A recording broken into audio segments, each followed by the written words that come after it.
Sama-sama kita akan mendengarkan kebenaran firman Tuhan yang akan disampaikan oleh hambanya Pastor Joseph Pauljang. Untuk mempersiapkan diri para lektor, sebelumnya kita akan masuk ke dalam dua firman Tuhan yang akan dibawakan oleh Ibu Lilis. Ibu Lilis, silakan Bu Lilis untuk berdoa firman Tuhan, Bu.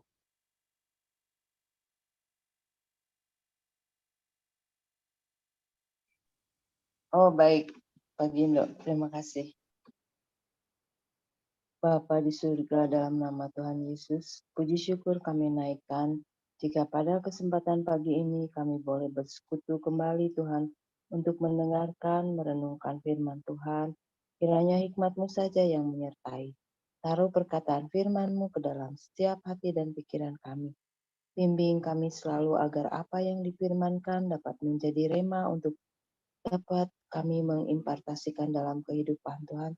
Berkati Tuhan mereka yang selalu setia menanti-nantikan firman Tuhan yang selalu baru setiap harinya.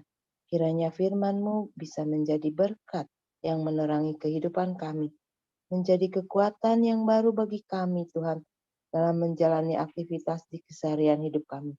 Segala kemuliaan hanya bagi-Mu ya Tuhan Yesus, agar persekutuan ini dapat berkenan di hadapan-Mu. Di dalam nama Tuhan Yesus, kami sudah siap mendengarkan firman Tuhan. Haleluya, amin. Amin. Terima kasih Bu Lilis.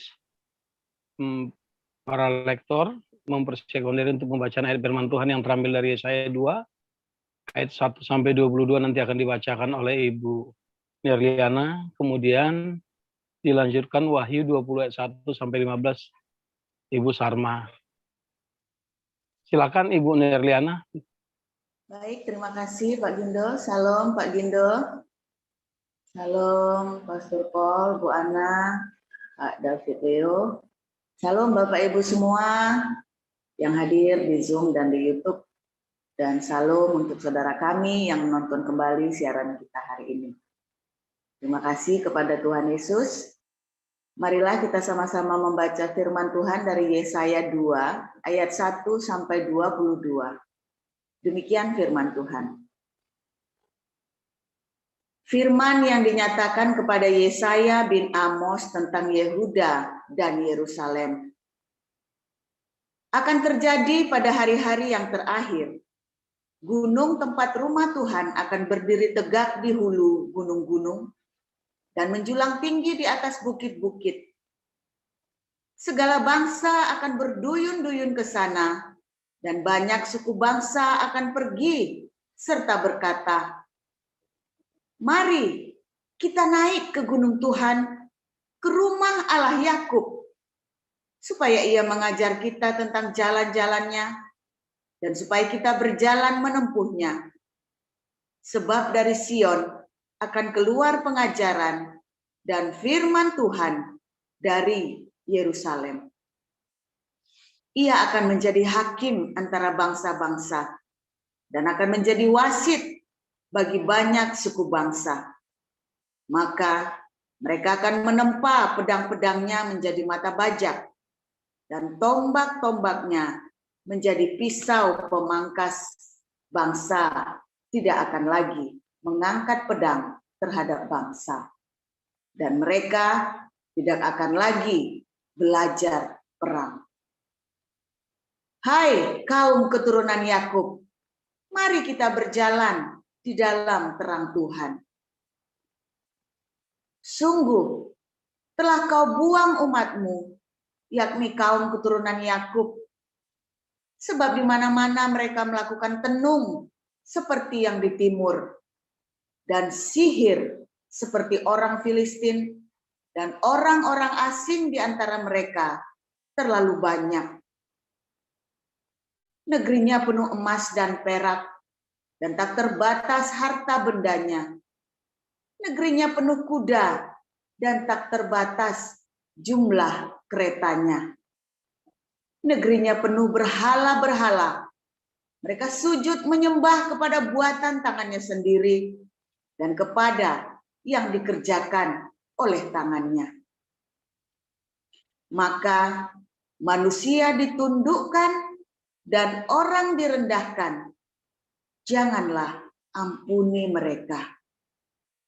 Masuklah di sela gunung batu dan bersembunyilah di dalam liang tanah terhadap kedahsyatan Tuhan dan terhadap semarak kemegahannya. Manusia yang sombong akan direndahkan dan orang yang angkuh akan ditundukkan. Dan hanya Tuhan sajalah yang maha tinggi pada hari itu. Sebab Tuhan semesta alam menetapkan suatu hari untuk menghukum semua yang congkak dan angkuh, serta menghukum semua yang meninggikan diri, supaya direndahkan. Untuk menghukum semua pohon aras di Libanon yang tumbuh meninggi dan tetap menjulang, dan menghukum semua pohon tarbantin di Basan. Untuk menghukum semua gunung yang tinggi-tinggi dan semua bukit yang menjulang ke atas. Untuk menghukum semua menara yang tinggi-tinggi dan semua tembok yang berkubu. Untuk menghukum semua kapal Tarsis dan semua kapal yang paling indah. Manusia yang sombong akan ditundukkan dan orang yang angkuh akan direndahkan. Hanya Tuhan sajalah yang maha tinggi pada hari itu. Sedang berhala-berhala akan hilang sama sekali. Maka orang akan masuk ke dalam gua-gua di gunung batu dan ke dalam liang-liang di tanah terhadap kedahsyatan Tuhan dan terhadap semarak kemegahannya pada waktu ia bangkit menakut-nakuti bumi. Pada hari itu berhala-berhala perak dan berhala-berhala emas yang dibuat manusia untuk sujud menyembah kepadanya akan dilemparkannya kepada tikus dan kelelawar, dan ia akan masuk ke dalam lekuk-lekuk di gunung batu dan ke dalam celah-celah di bukit batu terhadap kedahsyatan Tuhan dan terhadap semarak kemegahannya pada waktu ia bangkit menakut-nakuti bumi. Jangan berharap pada manusia, sebab ia tidak lebih daripada embusan nafas. Dan sebagai apakah ia dapat dianggap? Demikian pembacaan firman. Amin. Terima kasih Bu Nerliana. Untuk Wahyu 21-15 bisa dibantu Bu Cinta. Baik Pak Gindo, saya bacakan Wahyu 20 ayat 1-15. Lalu aku melihat seorang malaikat turun dari sorga, memegang anak kunci jurang maut dan suatu rantai besar di tangannya. Ia menangkap naga si ular tua itu, yaitu iblis dan Satan, dan ia mengikutinya 1000 tahun lamanya, lalu melemparkannya ke dalam jurang maut, dan menutup jurang maut itu, dan memateraikannya di atasnya, supaya ia jangan lagi menyesatkan bangsa-bangsa, sebelum berakhir masa 1000 tahun itu. Kemudian daripada itu, ia akan dilepaskan untuk sedikit waktu lamanya. Lalu aku melihat tahta-tahta dan orang-orang yang duduk di atasnya. Kepada mereka diserahkan kuasa untuk menghakimi. Aku juga melihat jiwa-jiwa mereka yang telah dipenggal kepalanya karena kesaksian tentang Yesus dan karena firman Allah, yang tidak menyembah binatang itu dan patungnya, dan yang tidak juga menerima tandanya pada dahi dan tangan mereka. Dan mereka hidup kembali dan memerintah sebagai raja bersama-sama dengan Kristus untuk masa 1000 tahun. Tetapi orang-orang mati yang lain tidak bangkit sebelum berakhir masa yang 1000 tahun itu. Inilah kebangkitan pertama. Berbahagia dan kuduslah ia yang mendapat bagian dalam kebangkitan pertama itu. Kematian yang kedua tidak berkuasa lagi atas mereka, tetapi mereka akan menjadi imam-imam Allah dan Kristus, dan mereka akan memerintah sebagai raja bersama-sama dengan Dia. 1000 tahun lamanya. Dan setelah masa 1000 tahun itu berakhir, iblis akan dilepaskan dari penjaranya, dan ia akan pergi menyesatkan bangsa-bangsa pada keempat penjuru bumi, yaitu Gog dan Magog, dan mengumpulkan mereka untuk berperang, dan jumlah mereka sama dengan jumlah banyaknya pasir di laut. Maka naiklah mereka ke seluruh dataran bumi, lalu mengepung perkemahan tentara orang-orang kudus dan kota yang dikasihi itu. Tetapi dari langit turunlah api menghanguskan mereka.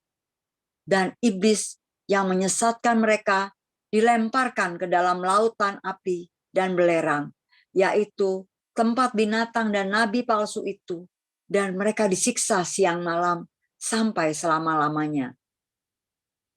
Lalu aku melihat suatu tahta putih yang besar, dan Dia yang duduk di atasnya. Dari hadapannya lenyaplah bumi dan langit, dan tidak ditemukan lagi tempatnya. Dan aku melihat orang-orang mati, besar dan kecil, berdiri di depan tahta itu, lalu dibuka semua kitab. Dan dibuka juga sebuah kitab lain, yaitu kitab kehidupan. Dan orang-orang mati dihakimi menurut perbuatan mereka, berdasarkan apa yang ada tertulis di dalam kitab-kitab itu. Maka laut menyerahkan orang-orang mati yang ada di dalamnya, dan maut dan kerajaan maut menyerahkan orang-orang mati yang ada di dalamnya, dan mereka dihakimi masing-masing menurut perbuatannya. Lalu maut dan kerajaan maut itu dilemparkanlah ke dalam lautan api. Itulah kematian yang kedua, lautan api. Dan setiap orang yang tidak ditemukan namanya tertulis di dalam kitab kehidupan itu, ia dilemparkan ke dalam lautan api itu. Demikian pembacaan firman Tuhan. Amin. Terima kasih Bu Cinta. Judul firman Tuhan pagi ini yang akan disampaikan oleh hambanya Pastor Paul, Kerajaan Damai. Silakan Pastor. Kerajaan Seribu Tahun apa damai? Oh, Kerajaan Seribu Damai. Oke. Kerajaan 1000 tahun tuh ya, sama saja. Haleluya, luar biasa. Firman Tuhan selalu baru setiap hari ya. Buat kita semua yang menanti-nantikan. Menanti-nantikan Tuhan senantiasa dalam hidupnya, saudara ya. Ya. Saudaraku, di Yesaya, ya, kitab Yesaya atau Yasya, Yahu, atau kepanjangannya Yasya, Yahua, keselamatan yang dari Tuhan, ya. Keselamatan, buku Yesaya ini kemarin sudah kita jelaskan dibagi menjadi 3 bagian. Ya, jadi bukan Yesaya ini adalah sebuah buku keselamatan yang dari Tuhan. Di bagian pertama yang menulis adalah Yesaya anak Amos. Bagian kedua dan ketiga adalah orang lain, tapi masih di dalam pemuridan atau perguruannya si Yesaya ini, saudara ya. Karena zaman itu ada satu kelompok-kelompok pemuridan, ya. Seperti Anda ada di dalam kelompok pemuridannya Hagios. Nah, itu sama tuh, seperti itu, saudara ya. Nah, Yesaya bin Amos ini, ya, dan seluruh kitab Yesaya adalah sebuah nubuatan tentang kedatangan keselamatan yang akan datang, saudara, bagi seluruh dunia, bukan cuma bagi Israel saja, tapi bagi seluruh dunia. Nah, keselamatan itu kemudian dituliskan ya dalam sebuah buku yang namanya Yasya, Yahu, keselamatan yang dari Yehova. Ya, dan Nabi Yesaya dengan jelas mengatakan gunung Tuhan akan berdiri di atas gunung-gunung lain. Gunung itu adalah lambang kerajaan, saudara. Ya, secara hurufiah, ya, di mana nanti saat Yerusalem mendapatkan kedamaian, maka seluruh dunia itu damai. Saudara lihat, kalau Yerusalem damai, seluruh dunia damai. Kalau Yerusalem perang, seluruh dunia perang, saudara. Ya, Ya entah bagaimana, ya begitu, saudara. Ketika Yerusalem itu damai, maka seluruh dunia damai. Nah, akhirnya Yerusalem ini hancur. Ya, seluruh dunia kehilangan gelap, saudara. Seluruh dunia gelap. Ya. Nah, tetapi kemudian kekristenan dia muncul, saudara, di tengah-tengah kegelapan itu. Itulah sebabnya 1 Petrus 2 ayat 9 katakan, kamulah bangsa yang terpilih. Ya, imamat yang raja ini bangsa yang kudus, umat kepunyaan Allah, yang telah memanggil engkau dari gelap kepada terangnya yang ajaib. Ya, ketika orang-orang Yahudi menolak Yesus yang adalah Mesias, maka keselamatan itu diberikan langsung, ya, dibuka langsung kepada bangsa-bangsa. Luar biasa ya, Anda dan saya menikmati keselamatan itu, saudara. Nah, keselamatan itu terus ditawarkan setiap hari, saudara. Ya, kalau Anda membaca juga dalam Lukas 16 ayat 16, ya, bahwa kitab Torah dan kitab para nabi berlaku sampai zaman Yohanes, setelah itu orang berebut untuk memasukinya. Bergegas karena apa? Dibuka. Tadinya yang boleh masuk dalam kerajaan Allah hanya orang-orang Yahudi, saudara. Janji berkat, janji damai itu hanya bagi orang Yahudi. Tetapi dari bangsa Yahudi ini, ya, muncul keselamatan bagi bangsa-bangsa, yaitu melalui Yesus Kristus, saudara. Memang cerita kejadian Yesaya ini, nubuatan kerajaan damai itu adalah tentang kerajaan 1000 tahun, saudara. Tetapi apapun nubuatan itu selalu dimulai dengan Mesias yang datang, yaitu Yesus Kristus yang datang, saudara. Mesias itu harus datang dulu, saudara, untuk membuka keselamatan bagi seluruh dunia, mengajarkan, menyatakan apa itu yang namanya cinta. Kemarin nonton Koinonia tadi malam ya. Saudara, semua pengajaran kita selalu berkaitan ya, saudara ya. Jadi Anda nonton Koinonia yang tadi malam, ditonton ulang ya. Yang hari Minggu tanggal 11 Desember ya, Koinonia hari Minggu 11 Desember. Judulnya Mualaf Center Menjegal Pekabaran Injil di Indonesia. Bagaimana cara kita mengabarkan keselamatan itu? Nah, apa implikasinya buat hidup kita sendiri, saudara? Kalau Anda melihat di dalam Yesaya 2, ya, memang akan ada keselamatan bagi bangsa-bangsa. Itu secara umum. Tapi nubuatan itu berlaku secara private, pribadi. Pola nubuatan itu ya saudara, memang berlaku secara umum. Tapi pola nubuatan itu berlaku untuk pribadi, saudara, person. Artinya hidupmu akan ada damai, akan ada kerajaan damai, akan ada kerajaan Allah yang datang, ada perdamaian dalam hidupmu, apabila, nah lihat di ayat selanjutnya, ketika kita menghalau semua patung-patung tuangan, berhala-berhala perak kita, ketika kita tidak lagi menggantungkan hidup kita kepada manusia, tidak mengandalkan hidup kita kepada manusia, ketika kita hanya berseru kepada Tuhan. Ya, di Yesaya 1 kita sudah belajar ya, Anda datang itu mau cari siapa? Ya kan? Anda mau cari Tuhan Yesus, ya, yang dengan kerajaannya, atau Anda mau mencari pesugihan di sini? Ya, mencari target buat Anda kerjain.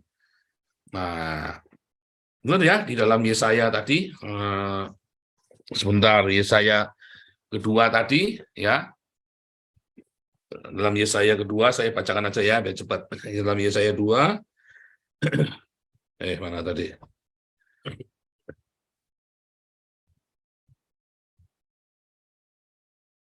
Dalam Yesaya 2, ayat yang 22, ya, saudara ya.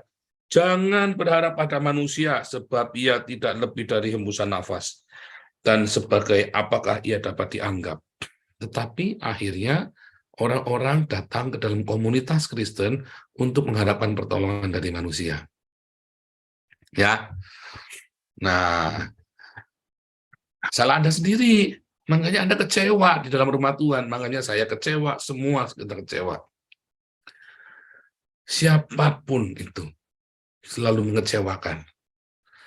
Tetapi ketika Anda mulai berhenti berharap pada manusia, Anda datang, Anda ingin ada kerajaan damai itu dalam hidupmu, saudara. Saudara harus benar-benar fokus sama Tuhan. Saudara harus benar-benar mengharapkan kerajaan itu, Sang Raja Damai itu hadir dalam hidupmu, saudara. Serius ya, saudara ya. Dan itu akan didahului dengan dihancurkan seluruh pikiran-pikiran yang salah dalam hidupmu. Sakit, saudara. Sakit, saudara ya. Cara Tuhan menghancurkan saya bagaimana, Tuhan? Ya, saya dibangkitkan dengan roh kesombongan itu ya. Dibangkitkan dengan roh kesombongan. Sehingga saya jatuh di dalam berbagai dosa. Pertama yang Tuhan bereskan itu, saudara, apa, saudara? Harga diri saya. Yang Tuhan bereskan harga diri saya. Reputasi dihancurkan dulu, saudara. Dihancurkan babak belur, saudara. Sampai saya udah nggak bisa lagi berkata, saya hebat. Ya, sampai saya nggak bisa berkata lagi, ini semua saya yang kerja. Wah, kalau hancur itu tuh sampai hancur terseok-seok, saudara. Sampai saya kehilangan rasa percaya diri saya, saudara. Sampai mau ketemu orang itu malu, saudara. Kalau Anda ingin mengalami keselamatan yang dari Tuhan, Anda benar-benar harus habis semua kebanggaanmu kepada dirimu sendiri. Bukan Anda menjadi minder, tetapi Anda sadar bahwa yang di tangan Anda sekarang ini, itu semua adalah Tuhan yang bikin. Selama Anda belum ngerti itu, oh saya ngerti Pak, iya, tapi Anda tidak menghidupinya. Oh Tuhan akan hancurkan dulu. Kalau Anda tidak mau dihancurkan, Anda tidak akan mengalami yang namanya kerajaan damai itu. Karena di dalam kerajaan damai itu, ya hanya satu. Yesus Kristus yang menjadi center. Bukan saya. Bukan aku. Masalahnya nggak tobat-tobat ini kita, saudara ya. Nggak tobat-tobat. Susah sekali ya. Kalau bilang bukan aku, ini susah sekali, saudara. Kadang-kadang sampai terus kita kayak orang mutung. Ya. Kayak orang mutung. Makanya, saudara, di dalam komunitas kita nggak boleh one man show. Termasuk saya. Saya selalu tampilkan orang-orang baru. Nanti kita seminggu 3 kali ya. Yang 3 kali itu harus Anda yang khotbah, yang bawa renungan. Ya, ketika Anda bawa renungan, hati-hati saudara, awasilah dirimu dan awasilah ajaranmu. Tujuan saya supaya Anda tidak bergantung kepada saya. Supaya Anda bergantung hanya kepada Tuhan Yesus. Ya, nanti akan muncul ya orang-orang seperti Pak David, ya, yang kalau nyembah itu, wah kalau Pak David ada di Belanda ini kita jadi Praise and Worship Center ini udah jadi kita ini, ya kan? Kalau nyembah itu hanyut kita ya. Saudara nggak tahu yang Pak David alami ya? Oh, saudara nggak tahu Pak David hancur-hancuran seperti apa sampai dia punya hati yang menyembah seperti itu. Hancur dulu saudara. Sampai Tuhan pulihkan, sampai kerajaan itu datang dalam hidupnya Pak David. Saudara nggak ngalami itu, saudara nggak tahu, Anda kudu ngalamin. Dan jangan sampai Tuhan hancurkan. Makanya sebelum Tuhan hancurkan, Anda datang dulu merendah sama Tuhan. Kalau lagi dibentuk sama Tuhan, jangan nantang. Ya, jangan nantang. Teladanilah saya seperti saya meneladani Kristus. Selalu begitu, saudara. Ya, jangan nantang kalau lagi dibentuk sama Tuhan. Percaya saya, lebih nikmat Anda nurut sama Tuhan. Kalau lagi dibentuk, kalau lagi diproses, lagi difitnah, lagi diapa-apain, saudara. Ya sekarang saya, karena kita sudah banyak temennya, ya ada apa-apa saya selalu kayaknya kayak keroyokan begitu, ya saudara. Orang fitnah saya pun banyak temennya, saudaranya. Jadi ya tanpa saya membela diri, teman-teman semua membela ya. Saya selalu ingatkan, nggak usah bertengkar gara-gara saya ya, jangan pernah bertengkar gara-gara saya. Kalau kamu ikut nggak mau ya sudah bodo amat, itu aja saudara. Nah sekarang dulu saya sendirian, difitnah di apa saya diem. Sekarang kita banyak kroninya, ya karena kita sepakat ya, Satu dilukai merasa dilukai yang lain. Tapi saya tetap kata, ya kalau bisa ada perdamaian, perdamaian. Kalau nggak bisa ya pokoknya usahakan jangan sampai lost control. Karena nanti kita ngulangin lagi. Kita ngulangin lagi, Pak. Jadi kita ngulangin window gawe ini ya. Serahkan sama Tuhan, saudara.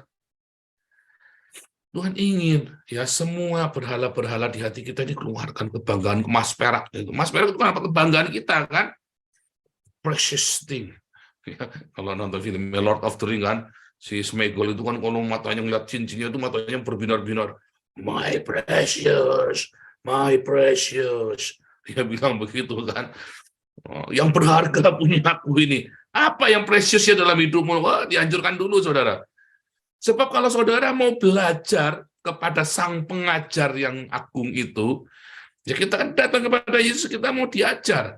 Kerajaan damai itu Yesus sebagai pengajarnya, sebagai gembalanya. Oh, Anda harus lepaskan dulu, saudara. Ingat kemarin ya, kita sudah belajar juga ya. Kita mau dapat sesuatu berkat, jual dulu, lepas dulu semua milik kita yang berharga. Dijual dulu, lalu kita ambil mutiara ini. Kita jual dulu, lalu kita beli tanah itu yang isinya harta karun. Jual segala yang kita miliki untuk membeli yang berharga ini. Apa yang berharga dalam hidupmu sekarang? Harga dirimu itu paling mahal kan? Serahkan sama Tuhan. Saya sudah melewatinya, saudara ya. Direndahkan begitu rupa. Dan hari ini saya menikmati Taman Eden saya, tanah perjanjian saya. Dan saya nggak berasik-asik. Udahlah, bodo amat, udah main aman aja deh. Karena saya sudah di tanah perjanjian.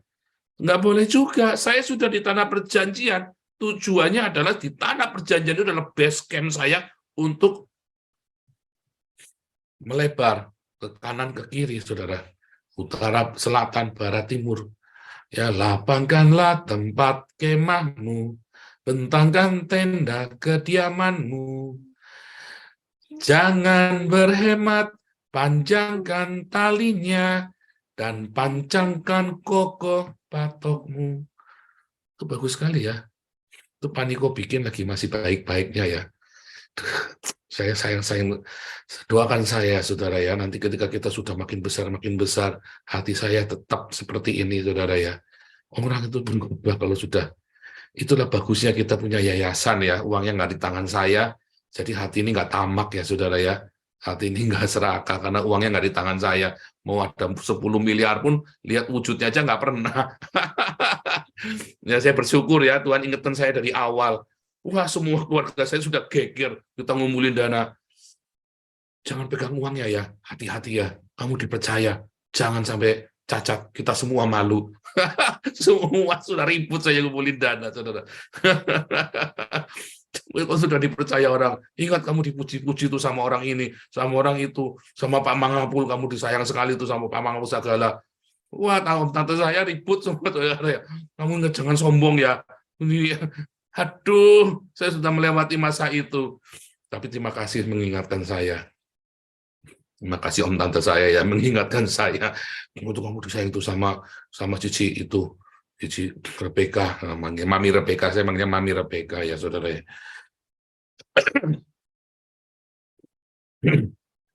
Jaga hati, saudara ya. Makanya setiap saudara selalu ingat jaga hati.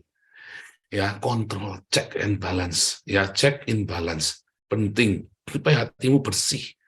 Kalau hatimu selalu bersih, walaupun saya sudah di tanah perjanjian ini, saudara, saya tetap jaga baik-baik, saudara. Jangan sampai di tanah perjanjian itu saya tidur terlena. Makanya sampai hari ini saya masih bekerja. Di tanah perjanjian ini saya masih terus berjuang, saudara, untuk kita semua. Demikian juga dengan Pak David, ini sudah di tanah perjanjiannya Pak David. Ya, siapa saudara-saudara di tanah perjanjianmu? Ya tetap berjuang, jangan terlena. Tetap jalan, saudara. Karena janji mesianik ini, kita memikul beban janji mesianik bagi dunia. Ya, kita wajib, saudara. Setelah kita menikmati tanah perjanjian, ayo Pak Gindo, cepat Pak Gindo, ayo sampai ke tanah perjanjian. Ayo, semua ibu cinta supaya sampai ke tanah perjanjian. Ayo, udah sampai tanah perjanjian, jangan berleha-leha. Jangan kayak orang-orang Israel. Malas kamu, katanya Yosua. Ayo, maju perang lagi. Udah di tanah perjanjian, jangan tidur terus. Itulah saya, saudara.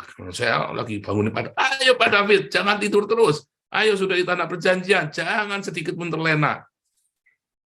Walaupun sudah di tanah perjanjian, wah perjuangannya Pak David sampai ke tanah perjanjian juga deg-degan. Saya yang nonton aja sampai deg-degan, saudara. Sampai tak telepon bolak-balik, saudara. Saya khawatir, saudara ya. Saya malah juga khawatir. Gitu, saudara ya. Nah, maka kita semua harus jaga hati, memurnikan hati kita, saudara. Ya, menuju tanah perjanjian. Orang yang lagi ke tanah perjanjian itu, di kerajaan damai itu, sekarang saya ini udah masuk kerajaan damai saya, saudara. Ya kan? Saya sudah masuk di dalam kerajaan damai saya. Nah, bagaimana dengan Anda? Sudah sampai belum? Belum sampai. Ayo terus merapat sama Tuhan, melekat erat, bersihkan hati nuranimu, bereskan dari semua keserakahan, dari semua percabulan. Makanya saya bolak-balik cerewet itu ya.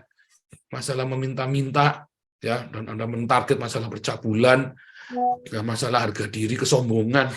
3 ini selalu, saudara ya. Cinta uang, ya, harta tata wanita ya. Sebenarnya sama kan? Mata mata yang sombong, ya kan? Mata yang sombong, hati yang sombong, mata yang Mana saya lupa urutannya. Pokoknya itu ada 3 ya, ada 3 hal yang Tuhan paling benci, ya, yaitu kedagingan, serakah, cinta uang, cinta dunia, materi, dan masalah percabulan, persinahan, hawa nafsu. Yang ketiga adalah masalah kesombongan, ya. Dan itu adalah kebenaran universal ya, harta tahta wanita.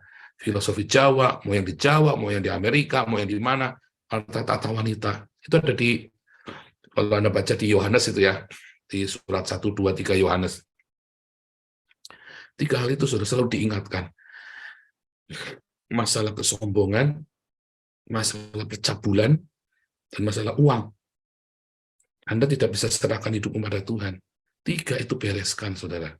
Selalu bereskan dalam hidup. Nanti kerajaan damai itu datang. Nanti kerajaan damai itu datang. Tapi kalau Anda datang nggak tulus, susah. Bagaimana kerajaan damai mau datang? Anda nggak mau, Anda tidak mau kerajaan damainya kok. Anda mau itunya kok. Ya. Nah, tapi pagi ini, saudara, ya, biarlah ya Tuhan sendiri, ya, biarlah gunung rumah Tuhan, tempat kita berdoa, ya, ditegakkan.